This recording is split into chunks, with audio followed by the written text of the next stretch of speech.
Bismillahirrahmanirrahim. Assalamualaikum warahmatullahi wabarakatuh.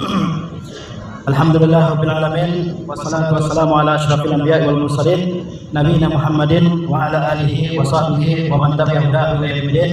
Asyhadu an la ilaha illallah wahdahu la syarikalah wa asyhadu anna Muhammadan abduhu wa rasuluh sallallahu alaihi wasallam la nabiyya ba'da. Pada pagi yang berbahagia ini insyaallah Ustaz akan memberikan sedikit nasihat kepada kita semua yang diambil dari hadis Rasulullah SAW dengan judul mukmin itu bagaikan sebatang pohon kurma. Mukmin itu bagaikan sebatang pohon kurma. Inna minasyajari syajaratan la yasqutu waraquha. Sesungguhnya di antara sekian banyak pohon ada pohon yang tidak gugur daun-daunnya. Wa hiya mithlul mu'min, dan pohon tersebut bagaikan seorang mukmin. Haditsuni ma hiya. Kalian beritahu aku pohon apakah itu? Qala Abdullah, maka Abdullah bin Umar berkata, fawaqa'an nasu fi syajaril bawadi. Orang-orang pun berpikir bahwa pohon yang dimaksud Rasulullah SAW adalah pohon di pedalaman. Fawaqa'a fi nafsi annaha nakhlah. Tetapi aku, kata Ibnu Umar, ya, dalam pikiranku bahwa pohon yang dimaksud oleh Rasulullah adalah pohon kurma. Faqala Nabi sallallahu alaihi wasallam hiya nakhlah. Maka Nabi SAW selanjutnya bersabda, pohon tersebut adalah pohon kurma. Fastahyaitu ya'ni an aqula. Kata Ibnu Umar, saya malu untuk mengungkapkan jawaban yang ada dalam pikiranku. Qala Abdullah fahadastu Umara billazi waqa'a fi nafsi. Kata Abdullah, selanjutnya saya ceritakan kepada ayah saya Umar bin Khattab tentang apa yang terlintas mengenai pertanyaan tersebut, mengenai jawaban pertanyaan tersebut dalam diriku. Faqala, maka Umar berkata, la antakuna qultaha ahabba ilayya min an yakuna li kaza wa kaza. Seandainya kamu menyebutkan jawaban kamu, maka jawaban itu lebih aku sukai dari hal seperti ini dan seperti itu. Dalam hadis ini Rasulullah SAW mengumpamakan seorang mukmin. Siapa seorang mukmin? Kita semua. Ya, Rasulullah SAW mengumpamakan kita dengan pohon kurma. Pernah lihat pohon kurma? Baik secara langsung apapun melalui tayangan video, mungkin kita pernah lihat pohon kurma. Rasulullah SAW adalah guru terbaik bagi umat ini. Sebagaimana Allah SWT berfirman, laqad manallahu 'alal mu'minin idz ba'atsa fihim rasulan min anfusihim yatlu 'alaihim ayatihi wa yuzakkihim wa yu'allimuhumul kitaba wal hikmah. Sesungguhnya Allah Subhanahu wa taala telah memberikan karunia kepada orang-orang mukmin. Terkala Allah Subhanahu wa taala mengutus seorang rasul dari jenis mereka sendiri.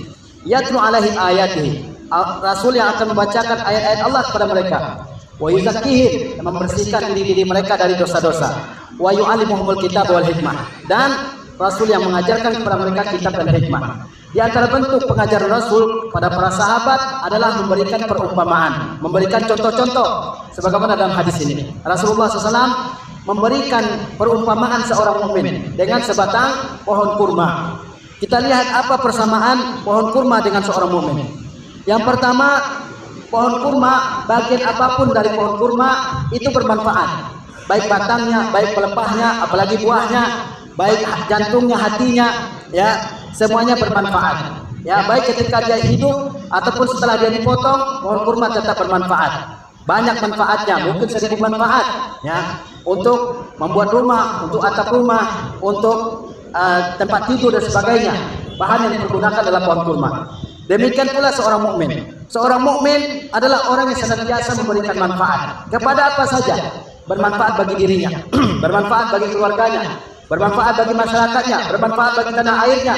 Dia tidak merusak, dia tidak melakukan pengerusakan, pembakaran di mana-mana.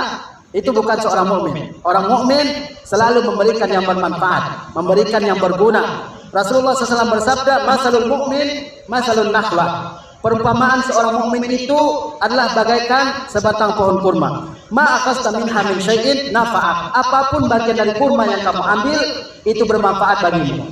Perumpamaan seorang mukmin adalah sebagaikan sebatang pohon kurma. Bagian apapun yang kamu ambil akan bermanfaat bagimu.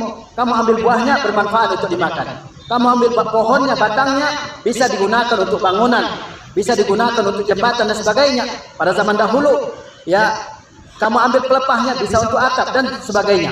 Begitu juga dengan seorang mukmin. Orang bisa mengambil berbagai manfaat darinya, dari ucapannya, dari sikapnya, dari akhlaknya, ya, dari tingkah lakunya, dari tindak tanduknya. orang bisa mengambil manfaat darinya. Ini perumpamaan pertama antara pohon kurma dengan orang mukmin, yaitu ya sama-sama berguna, sama-sama memberikan manfaat. Yang kedua, buah dari kurma yang kita sebut dengan tamar, ya, itu adalah makanan pokok orang Arab pada zaman dahulu. Mereka makanan pokoknya adalah kurma. Rasulullah SAW juga 2 bulan di rumahnya tidak pernah dinyalakan api. Yang dimakan oleh Nabi dan keluarganya adalah al-aswadan, yaitu air dan kurma. Ya.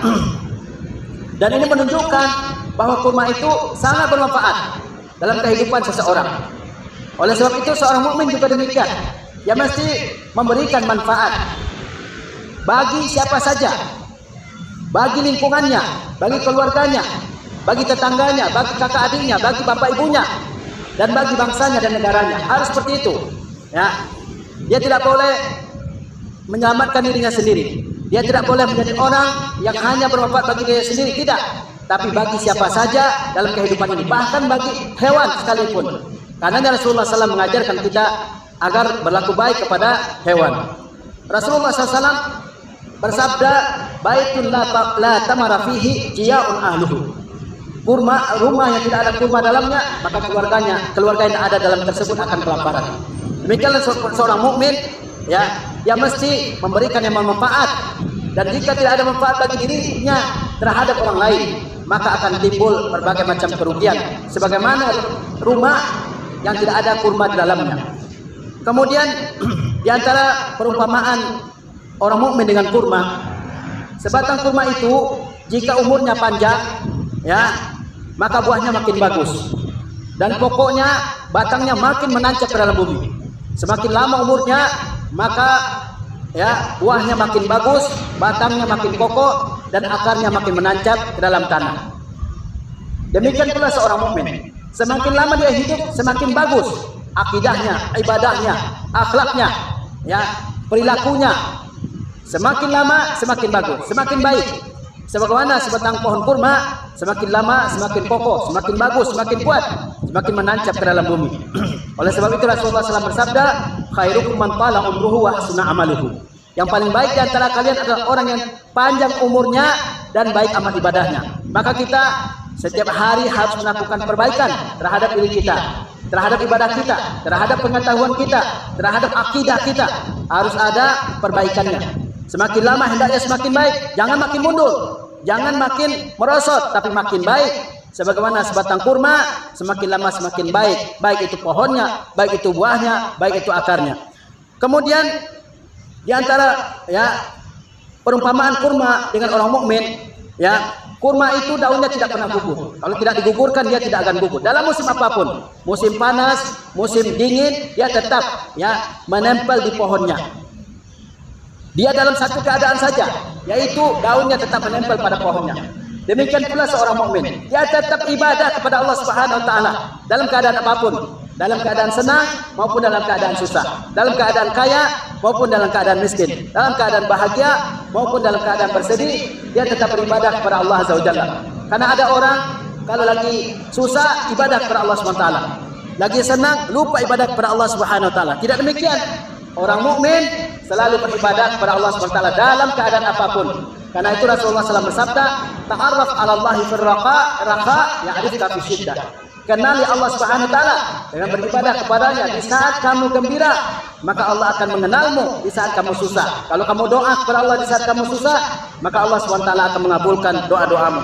Jadi kita ibadah kepada Allah Subhanahu wa taala sepanjang kehidupan kita ini. Sampai kapan kita ibadah? Sampai Allah mewafatkan kita. Wala tamutunna illa wa antum muslimun. Jangan kalian meninggal kecuali dalam keadaan berserah diri kepada Allah Subhanahu wa taala.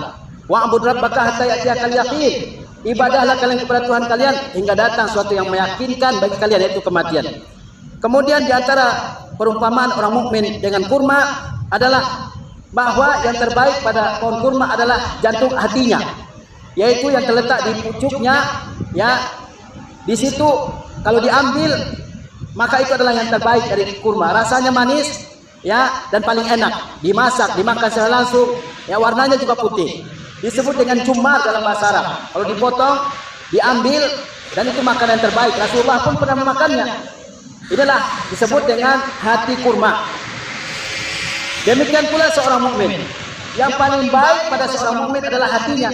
Oleh sebab itu Rasulullah SAW bersabda, sesungguhnya Allah tidak melihat rupa kalian, tidak melihat harta kalian. Yang Allah lihat adalah hati kalian dan amal kalian. Ya. Dan hati adalah penilaian Allah terhadap seorang mukmin. Ya. Sesungguhnya dalam jasad ada segumpal darah. Kalau dia bagus, baguslah anggota tubuh. Kalau dia rusak, rusaklah anggota tubuh, yaitu hati. Oleh sebab itu hati seorang mukmin harus bersih, harus suci dari noda syirik, dari noda kufur, dari noda bid'ah. Sebagaimana bersihnya hati kurma dari segala macam noda. Kemudian, ya, di antara perumpamaan orang mukmin dengan pohon kurma adalah jika dia dilempari oleh orang dengan batu, maka dia berikan buah yang enak untuk dimakan. Kalau orang melempari pohon kurma dengan batu, apa yang diberikan oleh kurma? Yang diberikan adalah buahnya yang enak untuk dimakan. Ya, demikian pula seorang mukmin. Terkadang dalam kehidupan kita tidak selalu kita ya mendapatkan sikap yang baik dari orang. Terkadang yang kita temukan adalah sikap yang buruk, sikap yang kurang mengenakkan dan kurang menyenangkan kita. Apa seharusnya kita lakukan? Yaitu kita balas dengan yang baik, ya, meskipun dia berbuat buruk kepada kita. Sebagaimana kurma dilempari orang dia dengan batu, dia tetap memberikan buah yang enak untuk dimakan. Sehingga seorang penyair mengatakan, kun kan nakhili an ahqadin murtafi'a yurma bisakratin fayulqi atyaba samari. Jadilah kamu bagaikan sebatang pohon kurma yang jauh dari segala kebencian. Jadilah kamu bagaikan sebatang pohon kurma yang jauh dari berbagai macam kebencian. Jangan sampai ada benci kepada seorang mukmin dalam hati kita. Bagaimana kurma? Yurma bisakratin. Dia dilempari dengan batu. Fayulqi atyaba samari. Lalu yang dia berikan apa? Yang dia berikan adalah buah yang terbaik, buah yang bisa dimakan. Ya, dilempari orang dengan batu, dia berikan balasan yang terbaik, yaitu apa? Yaitu buah yang bisa dimakan. Demikian kita seharusnya. Terkadang orang mengatai kita dengan ucapan yang kurang baik, jangan ditanggapi. Ucapkan, balas dengan ucapan yang baik, balas dengan kata-kata yang baik, sehingga membuat dia sadar bahwa dia telah berbuat hal yang buruk terhadap kita.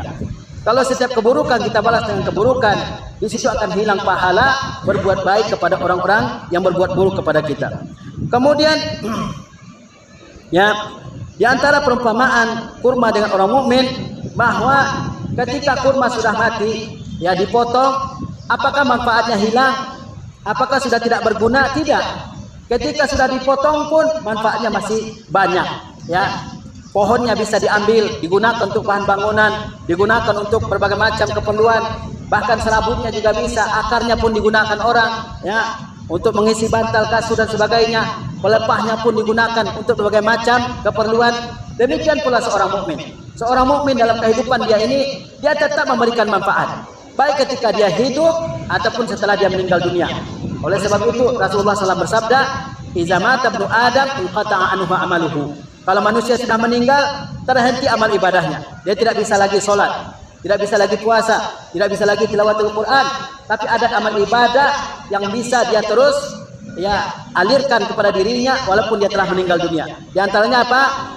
Ilmin yuntafa'u bihi, ilmu yang bisa dimanfaatkan. Makanya kita belajar, ya, belajar ilmu-ilmu yang bermanfaat. Mudah-mudahan juga bisa kita ajarkan kepada orang lain, ajarkan kepada adik kalian, kepada kakak kalian yang basisnya bukan pesantren, kepada ibu bapak kalian mungkin kalau mereka berdua belum mengetahui, kepada masyarakat kalian.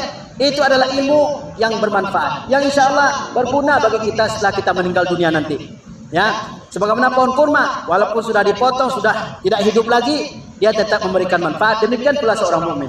Ya, atau kata Rasulullah SAW, awaladin salihin yad'ulahu, anak yang soleh mendoakannya. Orang tuanya sudah meninggal dunia, tapi anaknya tetap mendoakan kedua orang tuanya. Ini adalah ya sesuatu yang tetap pahalanya mengalir kepada kedua orang tuanya. Au sadaqatin jariyatin, ya, atau sedekah yang terus mengalir, yaitu disebut dengan wakaf. Demikian perumpamaan seorang mukmin dengan pohon kurma. Mudah-mudahan perumpamaan yang dibuat oleh Rasulullah SAW ini bermanfaat bagi kita dalam kehidupan kita. Wassalamualaikum warahmatullahi wabarakatuh.